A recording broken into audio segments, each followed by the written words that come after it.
Unsocial Dam ladies, hub ladies, আপনাকে বলছি, আপনাকে আজকে একটা কথা বলছি। মেরুদণ্ডহীন মানুষ আপনি, স্পাইনলেস ম্যান।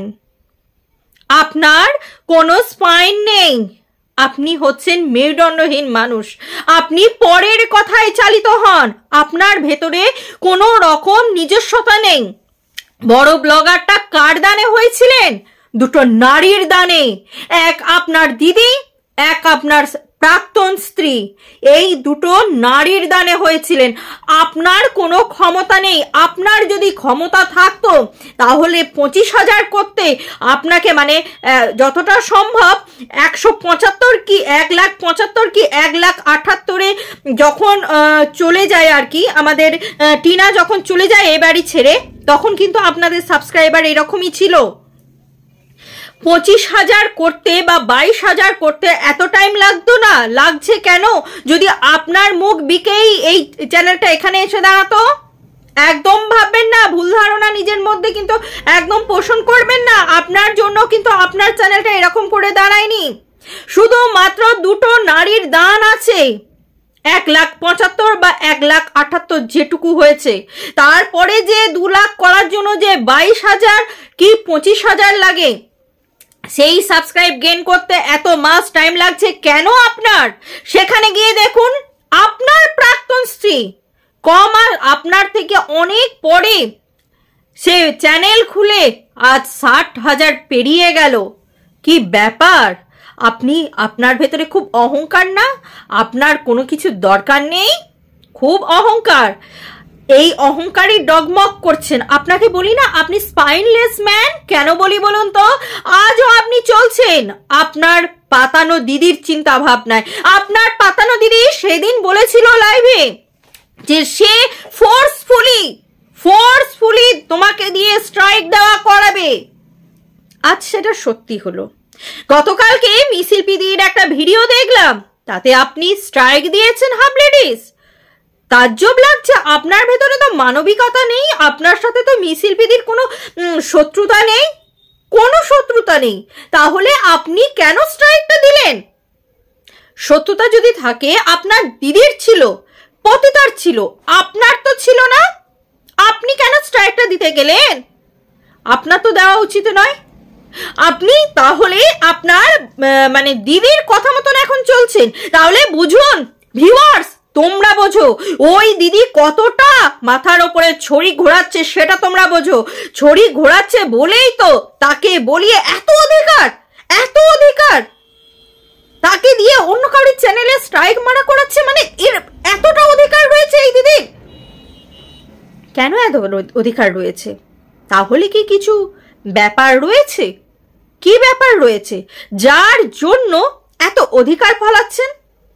কি ব্যাপার রয়েছে যার জন্য আপনি আপনার হাব লেডিসের ওপরে, আপনার পাতানো ভাইয়ের ওপরে এত অধিকার, নিজের ছেলে মেয়ের ওপরে এত অধিকার? মানুষ ছেলে মেয়ে বড় হয়ে গেলেও এত অধিকার মানুষ দেখাতে পারে না, মা বাবা হয়েও। আর আপনি সেখানে পাতানো ভাই, রক্তের সম্পর্কের নয়, বংশের নয়, সাতকুলে কাউরির কোনো সম্পর্ক নেই। তাহলে আপনি কি করে এত অধিকার ফলাচ্ছেন একটু বলবেন? কি সম্পর্ক, কতটা অধিকার, কতটা অধিকারের এখতিয়ার থাকা উচিত? আজকে যে হাব লেডিস মূর্খ সেটা তার কর্ম দিয়ে প্রমাণ করে দিল। হাব লেডিস কত বড় মূর্খ। ও যদি মূর্খ না হতো তাহলে দিদির কথা অনুযায়ী এই কাজ করতো না। না, দিদির কথা রাখতে হবে, সেই জন্য পজিটিভ ভিডিও যেও করেছে তবুও তাকে স্ট্রাইক খেতে হচ্ছে। কারণ এই দিদির কথা রাখতে হবে, দিদির মুখ রাখতে হবে। এই দিদি করে তুমি যে পাপ কাজগুলো করছো না হাব লেডিস, জেনে রেখো তোমারও কিন্তু ও অন্যের ক্ষতি করলে নিজেরও ক্ষতি কিন্তু হয়। তাই বলছি সময় থাকতে সামলে যাও, এরকম করো না। নিজের বুদ্ধিতে নিজের চ্যানেলটাকে গ্রো করার চেষ্টা করো, নিজের বুদ্ধিতে নিজের চ্যানেলটাকে এগিয়ে নিয়ে যাওয়ার চেষ্টা করো। এভাবে কাউরির ক্ষতি করে কাউরির চ্যানেল কখনো গ্রো হয়নি, না কোনোদিন হবে, না কোনোদিন হয়েছে, কোনো দিন হবে না। আর আজকে যে ভুলটা করলেন আপনি, সেই ভুলটার কোনো মাপ হয় না। কখনো কোনো মাপ হয় না। বিশ্বাস করুন, আমি সত্যি মিশিলপিদির এই মানে স্ট্রাইকের ব্যাপারটা আমি সত্যি খুব রাত্রে, অনেকটা রাত্রে জানতে পেরেছি। তাকে আমি কমেন্ট করে উঠতে পারিনি, কারণ এতটাই খারাপ লেগেছে। তাই আমি ভিডিওর মাধ্যমে তাকে এই কথাগুলো বলতে চাই। দিদি ভাই, রণচণ্ডী মুড দেখতে চাই। তোমার যে রণচণ্ডী মূর্তি রয়েছে সেই মূর্তিটা এদের সামনে তুলে ধরো। এদেরকে তুমি মানে অসুরদেরকে ধ্বংস করার জন্য রণচণ্ডী মূর্তি ধারণ করো। সবসময় তুমি কেন চুপ করে থাকবে? তুমি কেন থাকবে? তুমি থাকো বলে তোমারও তো চ্যানেলটা, সবার চ্যানেলটা যেরকম বাচ্চা, তোমারও চ্যানেলটা তো তোমার কাছে বাচ্চার মতন। তাহলে তোমার কেন, তুমি কেন করবে না? সবকিছু কেন মাথা পেতে মেনে নেবে? তুমি তো কারোর ভুল করনি, ক্ষতি করনি। সত্যতা যদি কেউ দেখতে না পারে সেটা তাদের প্রবলেম, তোমার তো প্রবলেম নয়। তুমি তাদের সামনে সেইভাবে দাঁড়াও যেভাবে দাঁড়ালে ওরা আর কোনোভাবে তোমাকে ধ্বংস করতে পারবে না। অবশ্যই আমি জানি তুমি মার্জিত ভাবেই সেটা করবে, আর সেটা তুমি করেও যাও। এদের মুখে উত্তর দিতে হবে। ভিউয়ার্স, তোমরা কেন অন্ধের মতন হয়ে আছো? তোমরা কেন দেখতে পাচ্ছ না? তোমরা দেখো কি চলছে। শিল্পীদিকে স্ট্রাইক দেওয়া হয়েছে কারণ তার দোষ, সে টিনার ফরে কথা কয়েকদিন বলেছে বলে। কিন্তু কখনো টিনার ফর নিয়েও কথা বলে না। টিনার যেটুকু ঠিক মনে হয়েছে সেটুকুই বলেছে। আর যখন সন্দীপের ঠিকগুলো দেখেছিল তখন সন্দীপ চোখে ঠুলি পড়া ছিল না? তোমার দিদি তোমাকে ওরকম করে চাপ দিতে পারেনি, অত অধিকার দেখাতে পারেনি।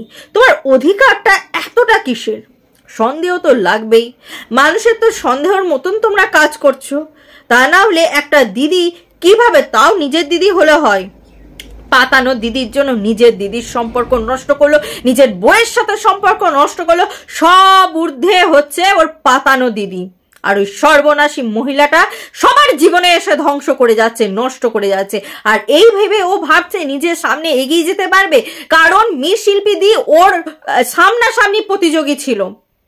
কারণ মিশিলপিদির সাথে ও ভদ্র ভাষায় কোনোদিন কথা বলে পারবে না। সেই জন্যই তো অভদ্র অসভ্য মহিলাটা এইভাবে কাজ করাচ্ছে, যাতে মানুষগুলোকে একবারে শেষ করে দেওয়া হয়, তাই না? এরকম করে খুব মজা আসে না? রাত্রের ঘুমটা চ্যান্সে হয়, নিশ্চিন্তে ঘুমাতে পারেন আপনি ফোগলা বুড়ি? পারেন? মানুষের হায়াগুলো লাগছে, হায়া লাগছে আপনার। আপনি ভুল করছেন, আপনি খারাপ করছেন। আপনিও সামলে যান। কারোর চ্যানেল নষ্ট করে আপনি ভেবেন না আপনার চ্যানেলটাও কখনো গ্রো করে যাবে। সাময়িক, সবটাই সাময়িক। তারপরে কিন্তু বিধিতে যেটুকু লেখা আছে সেটুকু আপনাকে পেতেও কিন্তু হবে। আপনি যে দোষ করছেন আপনাকে সেই ফল ভোগ আপনাকেও করতে হবে, এটা মনে রাখবেন।